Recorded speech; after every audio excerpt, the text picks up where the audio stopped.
Assalamualaikum warahmatullahi wabarakatuh. Saudara yang kami hormati dan kami cintai, dan satu perjuangan, karena semua rakyat sekarang sudah menyatu menjadi satu perjuangan. Yaitu terutama masyarakat sedang cemas karena sudah mau menghadapi pilpres yang tinggal beberapa hari, tetapi ribut masalah kecurangan yang tentu dilakukan secara tidak fair, ya. Tidak beradab terhadap apa yang mesti dilakukan oleh rezim ini terhadap keadilan untuk pilpres itu sendiri. Nah, kebetulan sore hari ini kami bersama ada Bapak Dr. Marwan Batubara, ada Mas Khairul Aminuddin, ya, wartawan senior mantan, dan Bapak Dr. Faisal Assegaf. Bukan dokter. Soalnya ilmunya sudah melebihi dokter. Jadi, nah, sebenarnya kita ini mencoba pendapat dari beliau ini, kecurangan yang dikhawatirkan oleh masyarakat itu, apakah sebenarnya akan terjadi atau sudah terjadi? Karena banyak yang meneriakkan curang perang, dan termasuk apa itu pembelaan para aparat yang tidak adil. Nah, saya melihat itu dulu, mungkin dimulai dari Pak Faisal dulu, tentang kecurangan yang dikhawatirkan rakyat itu sebenarnya sudah terjadi atau akan terjadi, dan apa yang bisa dirinci beberapa gitu tentang kecurangan yang bahkan pelanggaran hukum terhadap kecurangan itu. Sebenarnya udah bergesernya demokrasi dari prinsip Pancasila ke demokrasi liberal itu sudah melandasi satu proses kecurangan dalam komitmen konstitusi, di mana pendiri bangsa, para pejuang pembentukan NKRI menghendaki arah konsolidasi nasional kita berbasis Pancasila, ideologi Pancasila, di mana pasal Pancasila sila keempat menegaskan pendekatan musyawarah mufakat. Rakyat yang dipimpin oleh hikmat kebijaksanaan dalam konteks musyawarah dan mufakat, dan bergeser ke liberal itu adalah satu proses jalan menuju kecurangan yang menghasilkan aneka praktek politik amburadul yang sampai pada hari ini. Jadi kalau ditanya dari mana, apakah sudah mulai, dari mana kecurangan, dasar konstitusi itu membuka jalan kecurangan. Kita memilih demokrasi liberal dan hari ini semakin jauh. Kemudian pilihan kita kepada basis sekularisme dan demokrasi liberal ini menghasilkan satu budaya politik yang sangat berbahaya, semakin menjauhkan rakyat dari hak politik mereka, hak negara. Tumbuhlah budaya politik transaksional, satu budaya politik yang menghasilkan representasi perilaku partai politik dan para elit di ruang atau di puncak politik dan demokrasi itu menjadi melegitimasi kecurangan. Jadi budaya politik curang, budaya politik transaksional dalam ruang demokrasi liberal yang semakin kental ini menyebabkan tersingkirnya rakyat di dalam hak-hak mereka bernegara. Kemudian orang terus membicarakan modus-modus cabang-cabangnya. Yang kalau saya mengatakan kalau dia di ruang pemilu atau election itu namanya mencuri, karena kalau curang itu tidak jelas, bias, dia curang pada konstitusi, sistem, aturan dan lain-lain. Kemudian hasilnya adalah modus mencuri suara rakyat. Dalam berbagai kesempatan saya sudah menegaskan, politik cawe-cawe yang diperkenalkan Jokowi itu sebenarnya tersirat pesan yang kuat adalah modus kejahatan untuk mencuri suara rakyat. Karena cawe-cawe untuk apa? Berarti untuk mencuri suara rakyat. Nah, mencuri suara rakyat yang diperkenalkan oleh Jokowi dengan nama lembutnya politik cawe-cawe, ini satu kejahatan yang jauh lebih hina dari orang mencuri ayam di kampung. Prinsipnya sama. Tapi kalau orang mencuri ayam kan bisa dipidana, masuk penjara. Nah, bagaimana Presiden memperkenalkan modus kejahatan politik cawe-cawe, tersirat adalah pencuri suara rakyat, dibiarkan. Saya melihat akumulasi dan kecemasan masyarakat itu sudah mengarah ke beberapa orang saja sebagai aktor di balik kecurangan ini kan. Misal mereka mengatakan pendapat-pendapat yang muncul di media sosial, sebenarnya ada 5 orang yang menonjol dalam kecurangan demokrasi atau politik, yaitu Jokowi, istrinya, adik iparnya, kemudian 2 putranya. Berputar-putar hari-hari ini, berbagai berita memperlihatkan secara utuh, semakin terang dan jelas demokrasi yang mesti didistribusikan dalam hak kebebasan berpendapat jutaan rakyat disandra seolah-olah oleh satu kelompok keluarga kecil. Tinggal bagaimana sikap moral dari semua kekuatan pencinta NKRI ini bangkit dan sadar. Jangan lagi kita terlalu jauh mendefinisikan pencuri suara rakyat atau kecurangan. Tapi aktor itu sudah ada di depan mata. Dan mereka menghasilkan daya rusak kecurangan dalam bernegara yang sangat luar biasa. Menimbulkan petaka dalam kehidupan bernegara. Rubuhnya marwah konstitusi MK. Itu satu mahakarya dari politik kecurangan yang dihasilkan oleh dinasti politik Jokowi. Jadi kalau abang datanya apakah sudah terjadi, dari mana asal muasal, seperti itulah perjalanannya. Nah, diperlukan sikap. Saat ini saya kira rakyat melihat secara utuh dan terang semua pertunjukan kejahatan yang terjadi di pusat kekuasaan, maka diperlukan kebangkitan solidaritas.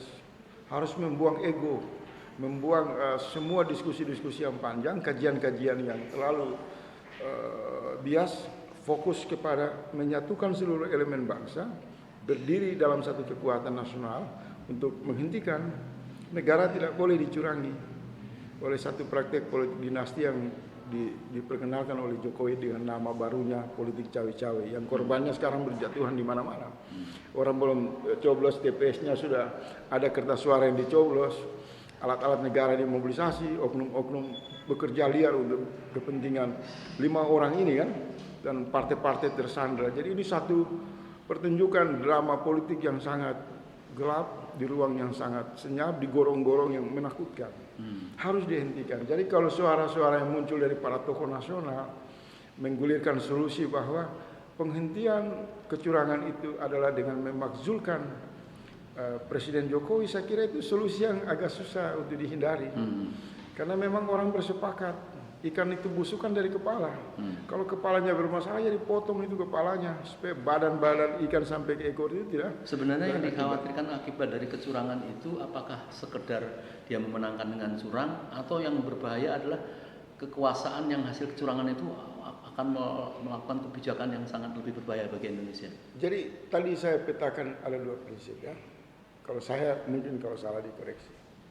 Kecurangan dalam bernegara itu terjadi dalam praktik kekuasaan 9 tahun Jokowi.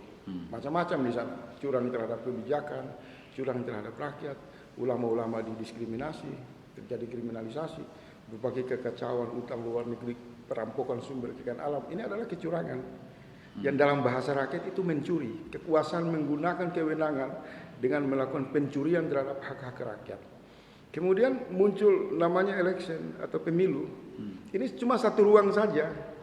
Yang kemudian orang bertengkar soal kecurangan yang didefinisikan sederhana. Alat-alat negara terlibat, manipulasi suara, upgrade suara dan lain-lain. Itu hanya teknis. Tetapi 9 tahun perjalanan kekuasaan Jokowi itu adalah satu praktek politik kekuasaan yang sangat curang. Maka dia menghasilkan pemilu dengan ruang yang sangat curang. Dan hari ini Presiden Jokowi lewat modus politik cawe-cawe memandu kejahatan mencuri uang negara suara itu dengan istilah yang diperhalus politik cawe-cawe atau kecurangan. Nah, sekarang kan banyak dibicarakan. Maka sebenarnya kita tidak usah lagi mengulas soal teknis. Adres-adres itu sangat jelas. Pertanyaan mendasar, apakah ini dibiarkan atau dicegah? Para tokoh nasional berkumpul menyuarakan itu dengan cerdas, bahwa cara penghentian laju kerusakan yang ditimbulkan oleh kecurangan bernegara, kecurangan menuju proses pemilu, hanya ada satu jalan, memakzulkan Jokowi. Kemudian ada satu kelompok yang mengatakan kalau tidak bisa dimakzulkan, dorong kesadaran moral yang tersisa dari Jokowi untuk dia mengambil posisi cuti dari kekuasaan. Artinya pemakzulan itu adalah untuk menghentikan kecurangan tadi. Itu solusi jenius, solusi terbaik dan tidak bisa dihindari. Karena kita akan mengkonfirmasi itu kepada semua yang bertarung di ruang demokrasi hari ini. Partai mana yang bisa menjamin pemilu tidak curang? Iya. Calon presiden siapa yang bisa menjamin pemilu tidak curang? Karena jawaban itu tidak ada, maka sebenarnya isu memakzulkan Jokowi atau meminta Jokowi cuti agar pemilu tidak ditunggangi oleh kecurangan itu solusi yang tepat. Itu menurut saya. Ya, baik, ditahan dulu Mas. Pak Khairul Aminuddin, mantan wartawan senior Tempo. Kita tahu bahwa Tempo yang terakhir itu kan cukup memberikan andil menyadarkan masyarakat ya, menyadarkan kemarahan masyarakat bahwa merinci tentang kecurangan-kecurangan dan bukti-bukti apa yang telah dilakukan itu. Mungkin bisa menyampaikan, memaparkan tentang apa maksud dari Tempo itu, sekedar memang pure dari profesional atau memang turut andil, turut marah juga terhadap kecurangan-kecurangan itu. Begini Pak, pertama saya koreksi ya, saya tidak mewakili institusi. Oh iya.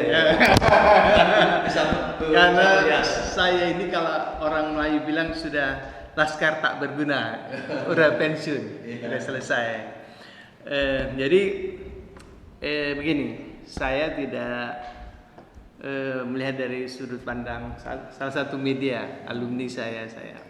Tapi secara keseluruhan, memang media sekarang ini, media-media terutama media-media mainstream ya, media-media utama di Jakarta, meskipun teman-teman media lain juga tidak memberikan porsi yang luar biasa mengenai apa yang disebut dengan istilah Bang Faisal tadi adalah kecurangan. Bagi saya sejumlah media sekarang sudah mulai kritis. Pertama, mereka memang melihat betul bagaimana pemerintah dalam hal ini, ya tentu saja Jokowi ya, Presiden Joko Widodo yang melakukan orkestra dari sebuah kecurangan, ketidakberaturan politik di Indonesia yang karut marut selama ini. Jadi ya wajar media semacam media menyuarakan. Media itu kan salah satu wahana bagi masyarakat, bagi publik untuk menyuarakan apa yang di sini. Nah, itulah salah satu tugas media, memberikan porsi apa yang disampaikan oleh masyarakat. Sehingga apa yang ditulis oleh wartawan kemudian diberitakan itu memang betul-betul mereka menyuarakan apa yang disampaikan, apa yang disuarakan oleh masyarakat, apakah itu para elit atau kelompok marginal.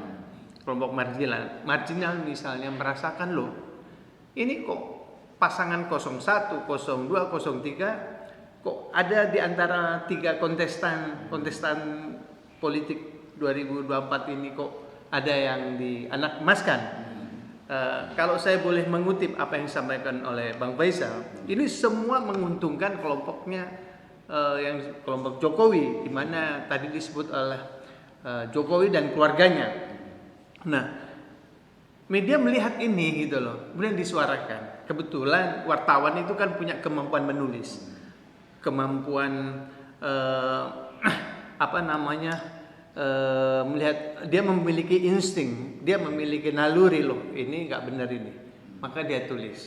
Tentu dia menggunakan nilai-nilai berimbang ya, cover both side. Jadi tidak sekedar apa yang disampaikan oleh salah satu pihak, tapi pihak yang lain juga. Tetapi dalam hal ini biarlah masyarakat menilai, masyarakat secara keseluruhan kecurangan yang terjadi. Contoh adalah soal apa yang disebut dengan BLT misalnya. Kok ada, tentu saja ada kecurigaan karena BLT itu terjadi, bantuan langsung ya kepada masyarakat. Tapi ini ada apa? Tentu wartawan yang memiliki naluri berita, naluri penulis ini, ada apa ini? Nah, itulah tulis. Kemudian tentu saja untuk membunyikan berita itu dia mengutip beberapa narasumber yang memiliki otoritas. Saya pikir itu sebenarnya. Iya, terima kasih Pak. Iya. Kepada Pak Marwan, tentu masyarakat mungkin nampaknya melihat bahwa si 100 ini kayaknya sudah melihat hal ini, kekhawatiran ini sudah jauh sebelum ada kecurangan kayak ini. Apakah memang sudah membayangkan itu kaitannya dengan pemilu pilkada pilpres ini? Pasti akan terjadi kecurangan, kemudian kesimpulan dari petisi 100 terhadap pelanggaran ini, maka itu harus dimazulkan. Ada kaitannya dengan itu? Apakah kalau kemudian bisa melakukan satu kenetralan, apa kemudian petisi 100 tidak menuntut dari pelanggaran dari Mr. Presiden ini? Saya silakan. Iya, terima kasih. Assalamualaikum warahmatullahi wabarakatuh. Waalaikumsalam warahmatullahi wabarakatuh. Alhamdulillahirabbil alamin. Allahumma shalli ala sayyidina Muhammad. Saya kira latar belakang kenapa kita mencetuskan, mengkampanyekan tuntutan supaya Presiden Joko Widodo itu dilengserkan, itu setelah melihat dalam 5-6 tahun terakhir terlalu banyak pelanggaran yang dilakukan, dan kualifikasi bahwa presiden ini layak dimaksudkan adalah melanggar konstitusi, mengangkangi konstitusi. Sekian banyak pasal di konstitusi itu sudah dilanggar oleh Presiden Jokowi. Itulah dasar utama kenapa kita mencetuskan dan membacakan petisi itu pada bulan Juli yang lalu. Nah, dalam perjalanannya kaitan juga dengan pemilu ini, kalau kita bilang ada pemilu curang, itu akhirnya kita menilai Presiden Jokowi ini semakin ke belakang, melanggarnya itu semakin meningkat levelnya. Tidak sekedar bahwa konstitusi pasal-pasalnya dilanggar, tapi kita bisa mengatakan beliau ini menghalalkan segala cara, ya. Jadi kalau kita bicara pasal 7A di konstitusi itu tentang ada 5 atau 6 kriteria, ya, tentang bahwa ini layak dimakzulkan, termasuk mengkhianati konstitusi tadi, ada masalah moral yang kita lihat sudah tidak melihat lagi tadi soal Pancasila, moral, ya. Pancasila itu kan salah satu yang penting adalah moral. Agama ada nilai moral di sana. Nah, ini sudah tidak ada nilainya. Maka kita merasa kalau dibilang curang ya sejak kapan sudah curang dan akan terus curang gitu. Bukan bahwa ini akan terjadi, bukan, ini sudah terjadi. Misalnya kita bicara soal di hulu tentang bagaimana APBN. Kita bicara bansos itu, menurut Sri Mulyani, bansos itu 2023 sudah sampai 443 triliun. Dan ini sudah dimanfaatkan oleh Jokowi dan saya kira juga dimanfaatkan oleh salah satu paslon, yaitu 02. Yeah. Nah, dengan begitu kita ingin melabel ini, Pak Jokowi ini, jangan memakai istilah ringan, ini hanya cawe-cawe. Ya. Tapi kita langsung saja kepada fakta di lapangan bahwa Presiden Jokowi ini sudah melakukan kejahatan demokrasi, sudah merampok kedaulatan rakyat. Itu yang lebih penting istilahnya mungkin dibanding cawe-cawe. Nanti kalau cawe-cawe ini kita bisa meringankan kejahatannya. Kita anggap ini hal yang ringan, bukan. Ini sudah melakukan perampokan kedaulatan rakyat dan melakukan kejahatan demokrasi. Nah, karena itu memang ke depan kita harus terus bersuara, dan petisi 100 ini akan lebih meningkatkan intensitas perlawanan terhadap Presiden Jokowi ini yang sudah nyata melakukan kebijakan dan langkah-langkah konkret melalui pemilu yang akan dilakukan secara curang. Ini yang harus kita terus suarakan, dan karena itu suara yang menyatakan bahwa pemilu pilpres harus tanpa Jokowi ini harus segera terwujud. Ya, kita harap dalam bulan Januari ini di ujungnya kita sudah tidak punya presiden yang namanya Joko Widodo lagi, gitulah. Intinya begitu. Tapi kita berharap nanti Pak Ma'ruf itu naik. Lalu ada konsensus nasional untuk bagaimana ke depan. Yang jelas target kita dari petisi 100 supaya bulan ini Presiden Jokowi sudah bukan lagi menjadi Presiden Republik Indonesia. Saya kira itu mungkin. Ya. Ya. Pak Faisal, jadi jelas dari Pak Amran tadi sudah menyatakan kecurangan itu sudah terjadi. Nah, oleh karenanya kan kita lihat masyarakat itu sudah cukup senang lah menyambut Pilpres ini yang akan terjadi bulan depan itu. Tetapi masalahnya kan ini kan apakah tetap biar berlangsung apa yang bisa dihentikan. Misalnya ini jabatan menteri, jabatan gubernur itu kan masih dibiarkan. Pembagian uang oleh orang anggotanya dari 02 dibenarkan oleh Pak Prabowo bahwa itu si Zulkifli Hasan itu dia memang orang dermawan, dari dulu memang suka membagi-bagikan dengan alasan seperti itu. Terus gimana? Iya, saya mau tegaskan lagi bahwa langkah yang diambil oleh para senior di petisi 100 itu kan satu gerakan politik yang super cemerlang. Karena itu melampaui batas pembahasan teknis.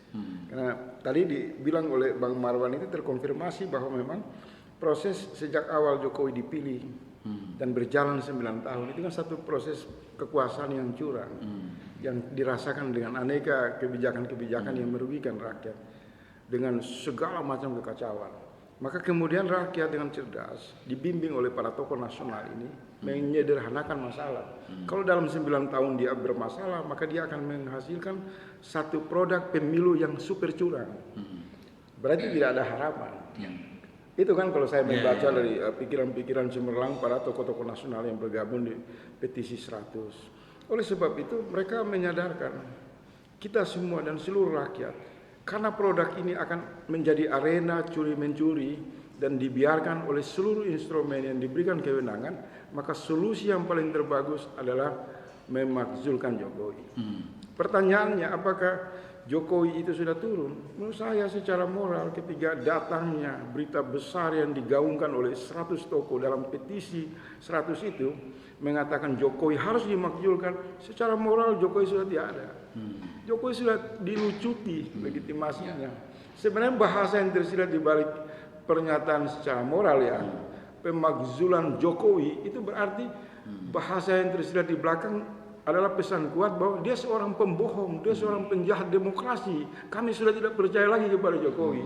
Jadi secara moral 100 tokoh yang tergabung di petisi 100 itu berhasil melucuti Jokowi. Nah, tinggalkan posisi keberadaan dia sebagai hamba dari oligarki. Apakah dia dipertahankan? Bagaimana konsekuensinya? Nah, ini harus menjadi pertimbangan dari para elit partai, elemen-elemen di pusat kekuasaan itu. Misal PDIP, misal kubu yang kita juga lihat di separuh dari orang-orang waras di Gerindra itu juga tidak percaya bahwa Prabowo bisa berdiri independen.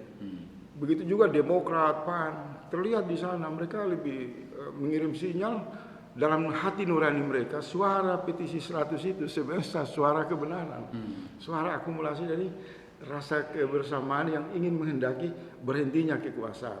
Jadi secara moral Abangda, saya berterima kasih kepada para tokoh petisi 100 berhasil menggugah kesadaran kita semua bahwa secara moral Jokowi sudah tidak lagi dianggap sebagai kepala negara. Dia sudah dilucuti, dia sudah diturunkan. Dia kembali kepada gorong-gorong politik yang jauh dari keinginan peradaban bernegara. Itu satu poin. Poin kedua, memang ada pilihan. Ruang demokrasi ini tetap digunakan karena menggunakan uang rakyat, maka ikhtiarnya kita kawal, gerakan perubahan. Kita bertarung di sana melawan kecurangan. Maka semua sumber daya dan jaringan juga melakukan langkah-langkah ikhtiar politik untuk berupaya sebisa mungkin mencegah agar kecurangan itu bisa dihentikan. Tetapi di waktu yang sama, kelompok rakyat juga kan melakukan konsolidasi. Apabila kecurangan ini lajunya semakin terus dipandu oleh kekuasaan politik cawe-cawe, maka saya mendengar informasi pada tanggal 14 Februari nanti pada jam 3 sore orang itu dari seluruh TPS di Jabodetabek mereka berbondong-bondong akan datang ke istana untuk membawa C1 kalau nggak salah, dan mereka akan tunjukkan kepada Jokowi. Ini kami menang di TPS seluruh Jabotabek ini kelompok perubahan. Kalau kamu lakukan kecurangan, maka bisa terjadi peristiwa politik. Kalau masa 98 orang menduduki parlemen, bisa terjadi pada tanggal 14 Februari itu di atas jam. Saking tidak percayanya benar sama rezim itu. Bahasa itu kan berkembang di kalangan kajian-kajian strategi, di kalangan elemen-elemen di berbagai kanal media sosial. Mereka mengatakan pokoknya tanggal 14 Februari jam 3 sore di seluruh Jabotabek kelompok pendukung perubahan akan datang ke istana untuk menunjukkan ini TPS yang menang si Anu perubahan. Kalau sampai kamu buat kecurangan bisa terjadi people power. Nah, ini memberikan penegasan yang kembali ke awal lagi. Jadi untuk menghindari kekacauan terjadi people power pada tanggal 14 Februari, maka solusi cerdas, solusi jenius, solusi berbasis konstitusi yang ditawarkan oleh abang-abang para tokoh senior ini di petisi 100 ini terbagus untuk menyelamatkan kita semua. Sehingga tidak membuka ruang kecurangan ini untuk masuknya satu kondisi nasional yang berakibat bisa terancam negara, bisa terjadi disintegrasi. Itu kira-kira. Ya. Pak Marwan, ini melihat situasi seperti ini, apakah petisi 100 merencanakan mengagendakan untuk pemakzulan ini untuk memuluskan jalan pilpres ini? Secara moral sudah dimakzulkan Jokowi. Secara moral. Iya. Sudah dimakzulkan. Dipercaya. Tapi masalahnya kan mereka ini kan masih memegang kekuasaan seolah-olah kan masih secara fisik. Ya dia masih makan gaji buta lah. Jadi apa menurut Pak Marwan, langkah ini tidak pedulilah terhadap mau pilpres tetap dilanjut atau tidak, tapi agenda petisi 100 tetap jalan atau seperti apa? Ya, saya kira itu tetap harus berjalan, ya, termasuk bahwa kita ingin mengingatkan rakyat yang pro perubahan, yang sudah juga muak dengan politik kejahatan Jokowi ini, untuk juga bersiap tidak sekedar partisipasi aktif untuk ikut pemilu itu sendiri, tapi juga harus mempersiapkan diri untuk kalau memang nanti waktunya diperlukan itu siap untuk menurunkan rezim yang bermasalah ini gitu. Jadi paralel ya. Jadi mari kita partisipasi aktif dalam pemilu, kawal hasil di kotak-kotak suara, tapi pada saat yang bersamaan juga harus mempersiapkan diri untuk menghadapi situasi terburuk, tapi targetnya adalah turunnya Presiden Jokowi. Kenapa? Maaf, interupsi sebentar aja. Ada telepon penting kayaknya, silakan. Saya boleh izin? Iya. 5 menit aja. Ya. Silakan. Ya, jadi saya kira kita harus memahami langkah-langkah politik pemerintahan Jokowi ini yang sudah melakukan, saya bilang tadi, kejahatan demokrasi dan merampok kedaulatan rakyat, juga nyata telah terbukti misalnya itu menjalankan politik yang otoriter. Yang kedua, menjalankan politik penyanderaan. Nah, dua hal ini terus berlangsung. Untuk apa? Untuk bagaimana supaya paslon nomor 2 menang, kemudian menghalalkan segala cara. Inilah fakta yang ada di lapangan, inilah yang harus rakyat sadari, dan inilah yang harus kita gugat. Kita harus hentikan ini. Ya. Maka saya kira urusan kita bukan cuma tadi menghimbau rakyat, tapi juga untuk mengajak partai-partai yang ada di dalam barisan pendukung dari 02, pendukung keluarga Jokowi, dan juga yang ada di paslon 3 untuk sama-sama bersatu bagaimana supaya ini dihentikan, bagaimana supaya rezim otoriter yang menyandra partai-partai ini untuk mendukung agenda Jokowi itu dihentikan. Supaya apa? supaya nanti kedaulatan rakyat itu bisa dikembalikan dan konstitusi moral itu kembali bisa ditegakkan. Itulah saya kira yang sangat prinsip, dan karena itu mari sama-sama kita suarakan.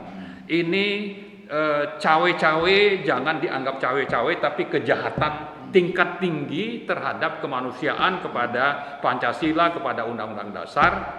Dan karena itu kita menghimbau tadi, bukan saja yang ada di oposisi, tapi yang ada di dalam pun mari bergabung untuk kita menyadarkan mereka dan berani melawan penyanderaan ini. Dan saya kira yang sangat kembali tadi sudah disebutkan Bang Faisal, biang utamanya adalah namanya Joko Widodo, ada istrinya, ada adik iparnya, ada 2 anaknya. Inilah saya kira yang menjadi musuh rakyat sekarang ini, yang sedang melakukan kejahatan terhadap rakyat Indonesia, merampok demokrasi, kemudian juga kedaulatan rakyat. Saya kira itu begitu. Kalau misalnya rakyat tidak dengan kenceng gitu ya, mencegah kecurangan ini, Ya. Pak Maron mungkin melihat ini masifnya itu seperti apa sih? Apakah kemudian sampai pasti akan dikalahkan 2 paslon tadi dengan kecurangannya ini?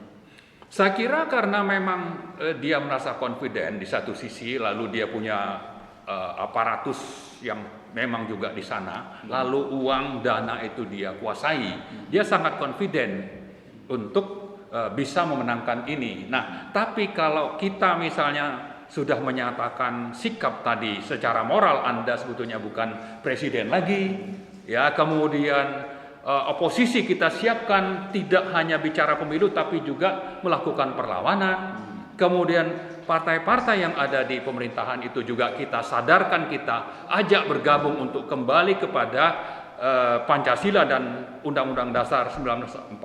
Saya kira itu bisa dihentikan begitu. Jadi jangan juga dia merasa bahwa dan kita lihat kan sekarang sudah sangat arogan ya, dengan kekuasaan dan uang yang dimiliki, itu seolah dia sudah akan memenangkan pertarungan ini. Tapi di sisi lain kita mencatat berbagai kejahatan tadi dan kita ingatkan rakyat untuk melawan.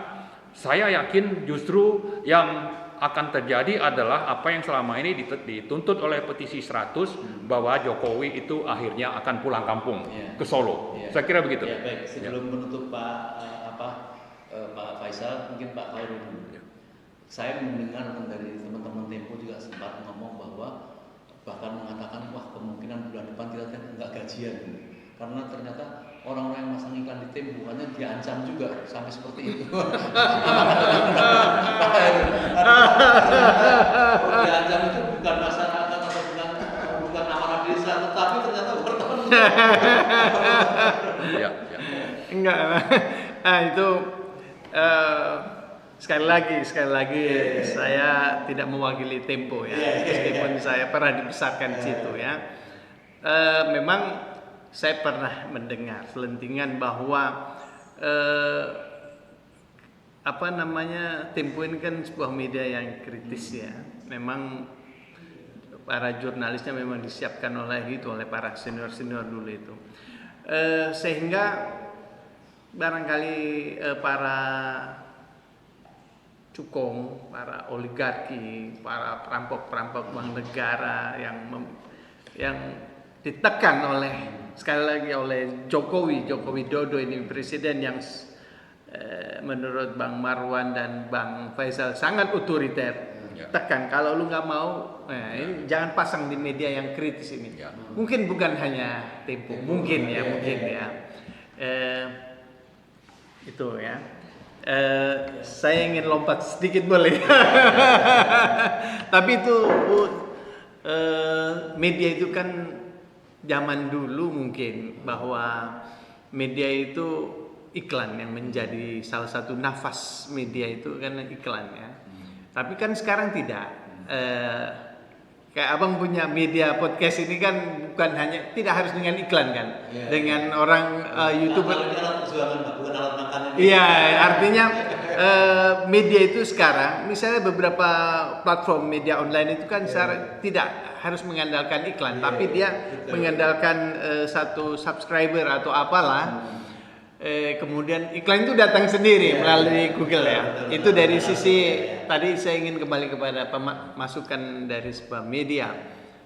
Kalau zaman dulu media cetak itu kan dari sirkulasi dijual atau dari pelanggan dan iklan kan, dengan oplah yang tinggi otomatis pendapatan dia tinggi ya. Nah, saya ingin mengkritik sih sebetulnya, mengkritik Jokowi saya ini. Saya lebih suka disebut sebagai seorang aktivis saya ini. Saya pertama boleh ya saya bertanya kepada nanti ke Bang Warman petisi 100 ini. Saya dulu suka mengikuti perkembangan petisi 50 almarhum Ali Sadikin dan teman-teman ya. Dan teman-teman beliau maksudnya. Saya lihat petisi 100 ini adalah sebuah gerakan moral ya, moral force ya. Moral force. Karena pertama orangnya tanda petik hanya 100 tanda petik ya.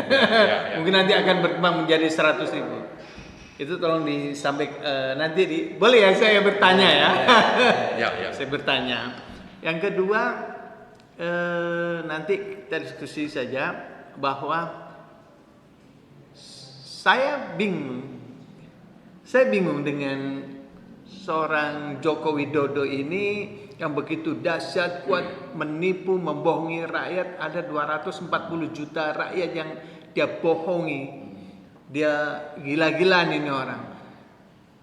Saya sangat tidak percaya ketika dia menjadi gubernur dan menjadi calon presiden pernah datang ke tempat saya bekerja ya.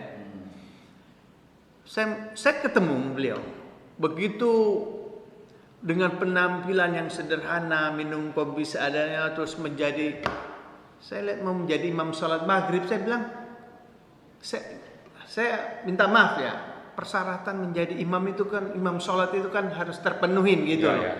Saya melihat Jokowi tidak layak menjadi imam, tapi memaksakan diri menjadi imam sholat maghrib. Saya keluar, saya tidak mau. Ini siapa yang orang ini? Ya, kemudian bagaimana itu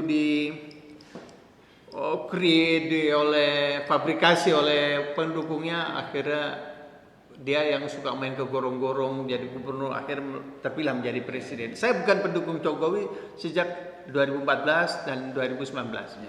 Nah, satu lagi, saya kenapa kesal? Karena dia yaitu sekali lagi menurut saya pembohong besar dan memaksakan orang kalau tidak mau dia libas. Contoh adalah IKN. Saya adalah orang yang sangat tidak setuju dengan pemindahan ibu kota Jakarta ke Kalimantan. Saya tidak ingin seperti sahabat saya Ustaz Edi Mulyadi nanti disebut tempat buang jin, buang anak. Saya nanti ditangkap lagi. Enggak, maksud saya begini. Kenapa Jakarta pusat pemerintahan saja yang dipindahkan, jangan ibu kota maksud saya. Itu satu. Kalau setuju dia paksakan. Kemudian pembangunan infrastruktur jalan tol. Saya melihat ini orang seolah-olah ingin mendapatkan predikat nanti menjadi bapak infrastruktur, gitu Bang.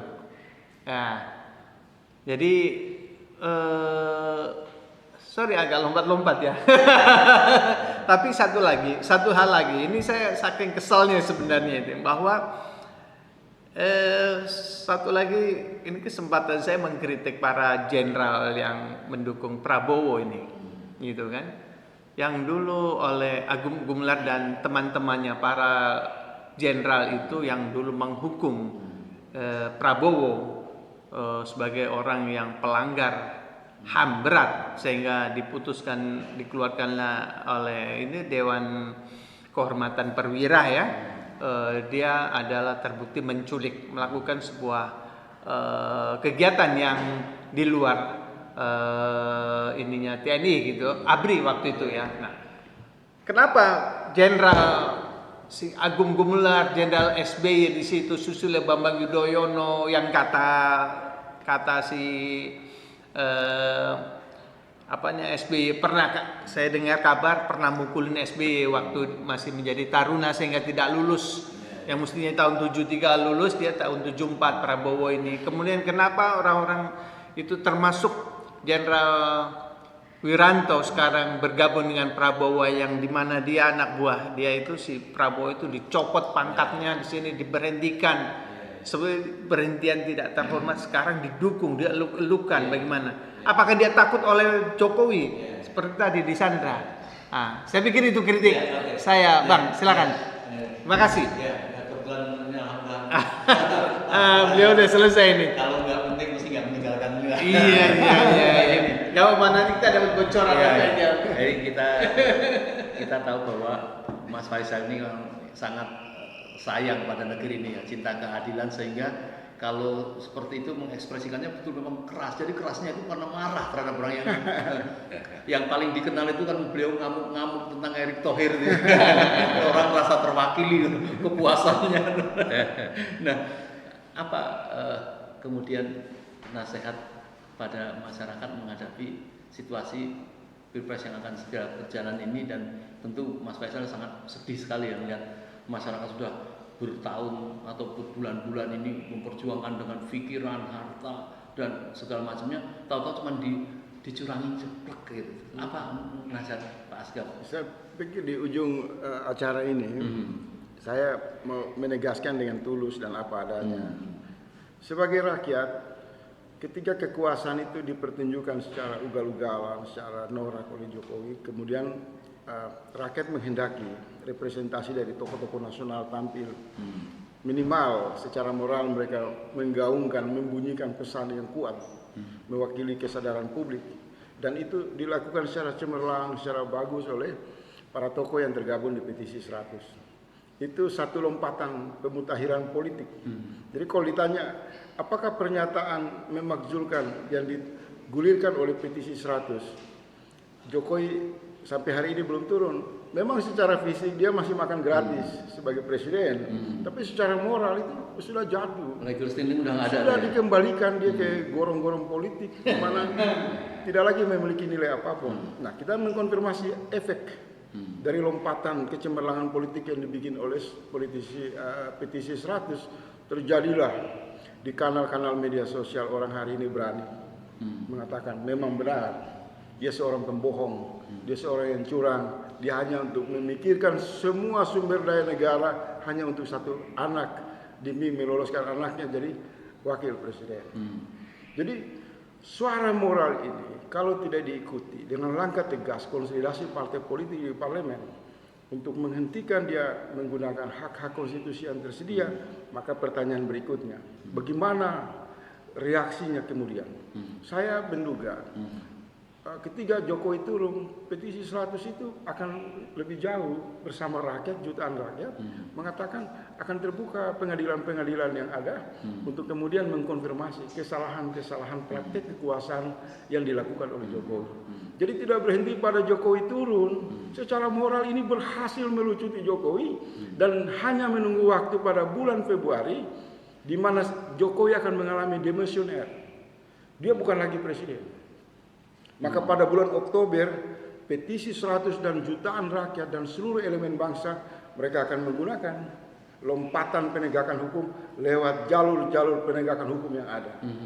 Maka tidak selesai ini masalah yang dikunci oleh Jokowi di parlemen, tapi sebenarnya pintu-pintu untuk menyeret pertanggungjawaban Jokowi itu justru akan lebih berbahaya di jalur-jalur pengadilan.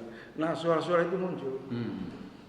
Jadi sebenarnya ini satu berkah politik yang diinisiasi oleh Bang Marwan dan kawan-kawan yang mengingatkan kita bahwa masih tersedia instrumen-instrumen, jalur-jalur kebaikan untuk menggunakan hak sebagai warga negara melalui jalur hukum. Jadi penegakan hukum ini pasti akan terjadi walaupun Pilpres terjadi atau tidak terjadi. Oh iya, itu pasti, karena masa jabatan kekuasaan itu tidak bisa seumur hidup. Dari mana? Ini negara, bukan kerajaan. Oleh sebab itu, Jokowi berada pada kecemasan yang sangat luar biasa. Dia mengalami satu akrobat kegilaan politik. Kalau ibarat orang jatuh dari kapal, dia tidak bisa berenang, apa saja dipegang. Nah, kepanikan-kepanikan ini menunjukkan bahwa bayangan yang paling kuat di mata Jokowi, di mata istrinya, di mata anaknya, yang setiap hari muncul, setiap bangun tidur atau mau tidur, dia akan dituntut oleh rakyat di semua jalur-jalur penegakan hukum. Dan itu tidak bisa dihindari. Kenapa? Karena petisi 100 sudah meletakkan dasar arah penegakan bernegara secara berkeadilan. Kalau mereka menuntut dimakzulkan, tentu mereka kan sudah punya fakta. 1, 2 sekian ribu berbagai aneka kebijakan yang selama ini menzalimi rakyat. Nah, kita tinggal tunggu dalam peristiwa ini. Tapi saya ingin mengapresiasi langkah-langkah para tokoh nasional, Bang Marwan dan kawan-kawan, bahwa ini adalah politik tauhid dengan daya pancar cahaya kebenaran yang harus merasuk di seluruh hati rakyat, bangkit saling bergandeng tangan, bahwa petisi 100 tidak berdiri sendiri. Ingat itu Jokowi. Dia bersama jutaan rakyat yang menghendaki penegakan keadilan dalam bernegara. Apakah itu jalur konstitusi atau jalur pengadilan nanti, ujungnya dia akan harus dimintai pertanggungjawaban. Semangatnya itu kan, Baik. Kira tidak ada saya. Closing statement Pak Marwan. Saya tahu kan Pak Marwan melihat paling tidak kan banyak kelompok masyarakat yang sangat meluas ini, melihat, mencintai ada salah satu calon yang mereka percaya gitu ya. Nah, melihat seperti ini, apa saran Pak Marwan dari petisi 100 ini, melihat seperti ini, mensikapi atau saran kepada masyarakat mensikapi untuk Pilpres ini yang sudah di depan mata? Apakah tetap berubah agenda petisi 100 dan pemakzulan itu, nunggu Pilpres dulu atau seperti apa? Iya, saya kira saya jawab dulu tadi dari Bang Hairul bahwa petisi 100 memang namanya petisi 100 itu berangkat dari jumlah orang 100 orang. Tapi itu hanya inisiator. Karena faktanya setelah itu ribuan orang bergabung di petisi 100. Dan itu bukan cuma di Jakarta, Bandung saja, tapi seluruh Indonesia. Termasuk dari Aceh sampai ada yang di Makassar misalnya. Jadi itu. Kemudian yang menjawab tadi Om Lim, saya kira saya sudah sampaikan untuk rakyat itu tidak hanya terpaku pada urusan pemilunya saja, tapi juga ikut bergabung dalam gerakan moral petisi 100 untuk segera terwujudnya pelengseran Presiden Jokowi. Itu yang paling penting untuk rakyat paham. Dan kalau arus rakyat sudah seperti itu, maka bagi pengkhianat konstitusi ini, kita juga ingin menghimbau partai-partai pendukung Jokowi yang ada saat ini, bahwa beliau ini bukan cuma mengkhianati konstitusi, tapi juga mengkhianati PDIP misalnya. Nah, karena itu saya berharap PDIP dan partai-partai pendukung Jokowi ini bergabung dengan arus rakyat tadi yang akan terus membesar ini, saya yakin di bulan Januari, untuk juga ikut bekerja menjamin bahwa Jokowi ini segera lengser. Ya, terutama saya berharap dari PDIP. Ya, arus rakyat sudah sedemikian rupa, moral dari pemerintah ini sudah sangat rusak. Tadi saya sebutkan merampok kedaulatan rakyat, ya, kemudian melakukan kejahatan demokrasi. Ini sudah nyata. Jadi sementara PDIP ini kan juga lahir terutama setelah reformasi. Reformasi sudah dikhianati, maka sudah saatnya bagi PDIP, bagi Bu Mega ini bergabung dengan arus besar rakyat untuk bagaimana supaya Presiden Jokowi dan 5 orang yang tadi disebut itu untuk segera berakhir masa pemerintahannya. Saya kira itu mungkin. Baik. Terima kasih. Baik, saudara sekalian, tentunya bagi kita semua yang berharap terhadap perubahan atau penyelamatan Indonesia ini, nasihat-nasihat dari para tokoh yang tadi semoga bisa menjadi masukan bagi kita. Tapi yang terpenting adalah tentu kita berdoa pada Allah Subhanahu wa taala. Karena usaha itu atau keberhasilan itu tergantung seberapa besar kita melakukan usaha dan doa kepada Allah Subhanahu wa taala. Allah pasti akan